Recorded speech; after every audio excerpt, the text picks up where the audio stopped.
থাইল্যান্ডের রাজধানী ব্যাংককে বাংলাদেশের প্রধান উপদেষ্টা মোহাম্মদ ইউনূসের সঙ্গে অপ্রত্যাশিতভাবে বৈঠকে বসেছিলেন ভারতের প্রধানমন্ত্রী নরেন্দ্র মোদী।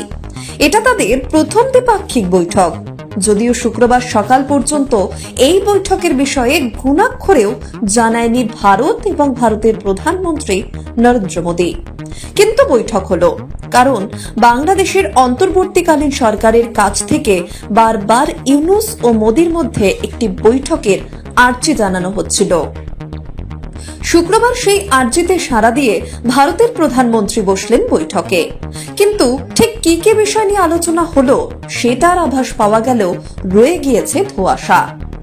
উল্লেখ্য, বৃহস্পতিবার থেকে বাংলাদেশের সংবাদ মাধ্যমগুলি দাবি করতে শুরু করে বৈঠক হচ্ছে।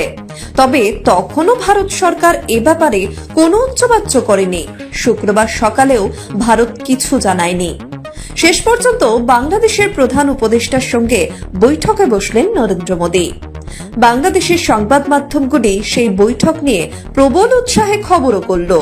প্রায় প্রত্যেকটি সংবাদ মাধ্যমের হেডলাইন হলো, ভারতের প্রধানমন্ত্রী নরেন্দ্র মোদীর কাছে শেখ হাসিনার প্রত্যাবর্তন চাইল বাংলাদেশ। এমনকি বাংলাদেশের প্রধান উপদেষ্টার সচিব শফিকুল আলমও সাংবাদিকদের সামনে দাবি করলেন, শেখ হাসিনার প্রত্যাবর্তন চাওয়া হয়েছে নরেন্দ্র মোদীর কাছে।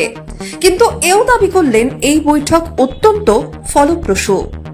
মাননীয় চিফ অ্যাডভাইজার মহোদয় ইন্ডিয়ার প্রধানমন্ত্রী শ্রী নরেন্দ্র মোদীর সাথে বৈঠক করেছেন এবং বৈঠকে আমাদের সাথে যে পারস্পরিক স্বার্থ সংশ্লিষ্ট যতগুলো ইস্যু ছিল সবগুলো নিয়ে কথা হয়েছে এবং আমরা আমাদের যেগুলো স্বার্থ সংশ্লিষ্ট যতগুলো বিষয় ছিল সবগুলো বিষয়ই আমাদের চিফ অ্যাডভাইজার মহোদয় সেই মিটিংয়ে বলেছেন।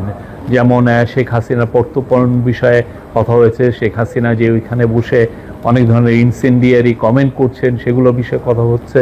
তারপরে বর্ডার কিলিং নিয়ে কথা হয়েছে। আমাদের দুই দেশের মধ্যে যে গাঞ্জেস ওয়াটার ট্রিটিটা আপনি জানেন যে নতুন করে এটার এক্সপায়ার হয়েছে, নতুন করে ট্রিটিটা হওয়ার আবার কথা হচ্ছে এবং তিস্তা ওয়াটার, এগুলো সবগুলো নিয়েই কথাবার্তা হয়েছে। কিন্তু বেলা বাড়তে তাদের এই উৎসাহে জল ঢালল ভারত।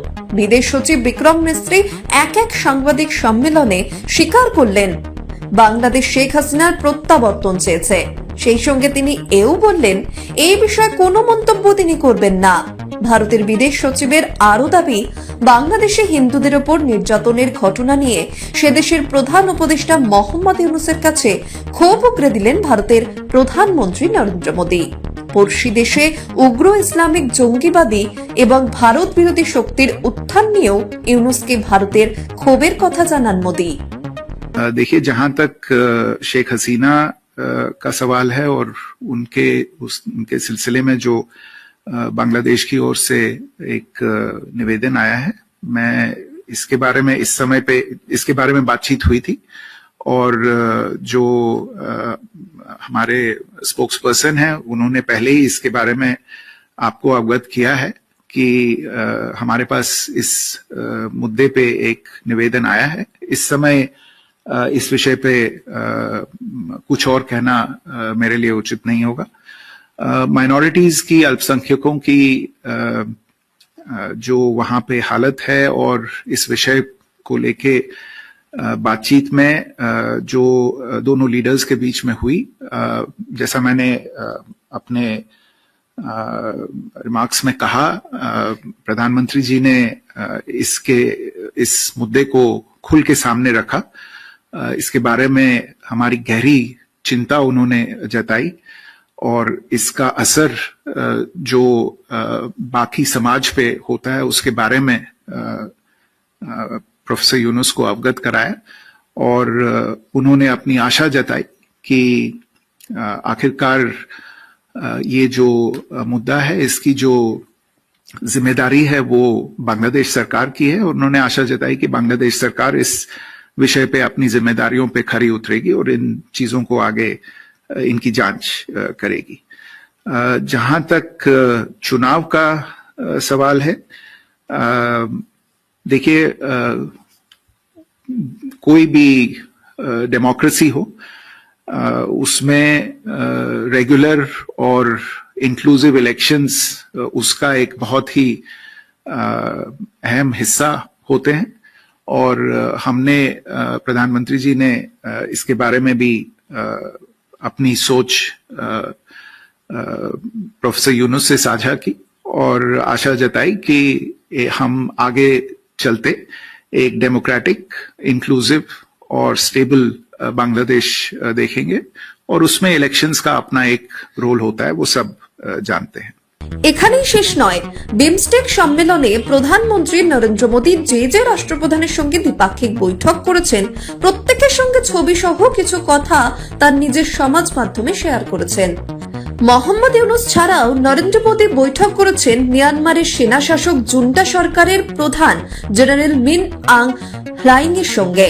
মোদী তার সঙ্গে কয়েকটি ছবি শেয়ার করে লিখলেন ভারত ও মিয়ানমারের মধ্যে দীর্ঘদিনের সম্পর্কের কথা, ভারত ও মিয়ানমারের মধ্যে বিভিন্ন উন্নয়নমূলক প্রকল্পের অগ্রগতির কথা। একইভাবে মোদী শেয়ার করেছেন নেপালের প্রধানমন্ত্রী কে.পি. শর্মা ওলির সঙ্গে বৈঠকের ছবি। তার সঙ্গে বৈঠক প্রসঙ্গেও ভারত নেপাল সুসম্পর্ক এবং দুই দেশের মধ্যে বিভিন্ন বিষয়ের পার্টনারশিপ নিয়ে। ভুটানের প্রধানমন্ত্রী শেরিং তোবগের সঙ্গে তার বৈঠকে সারমর্ম তুলে ধরেন মোদী। তাকে খুব ভালো বন্ধু বলেও উল্লেখ করেন ভারতের প্রধানমন্ত্রী। অন্যদিকে বাংলাদেশের প্রধান উপদেষ্টার সঙ্গে তার বৈঠকের ছবি সবার শেষে শেয়ার করেন নরেন্দ্র মোদী এবং সেখানে তিনি যা লিখলেন তা যথেষ্টই তাৎপর্যপূর্ণ। মোদী লিখেছেন, ভারত চায় বাংলাদেশের সঙ্গে গঠনমূলক ও দুই দেশের জনগণের স্বার্থভিত্তিক সুসম্পর্ক।